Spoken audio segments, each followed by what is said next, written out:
Hi guys, welcome to my vlog. Ito, gagala naman tayo, papunta tayo ng Port Santiago sa may Intramuros, malapit siya sa may Letran.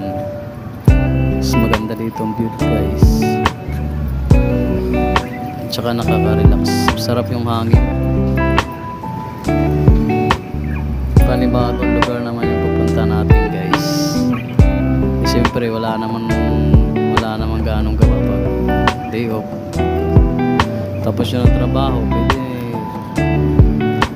pwede naman tayo mag-ride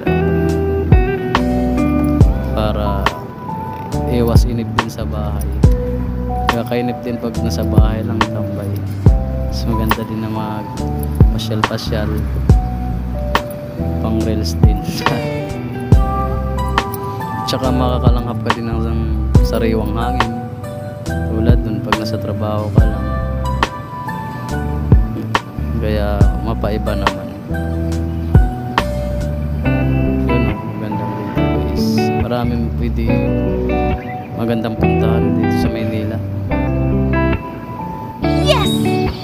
At saka may mga times dito guys na sobrang dami ng tao. Marami kasi nagtutourist dito ito mga pinupuntahan ng mga turista sa Intramuros, yung mga magandang sobrang antiko na kasi ng mga bahay dito, parang legend na mga silang una pang gawa. Tsaka yung iba wala pang pinabago yung bit nila, yung mga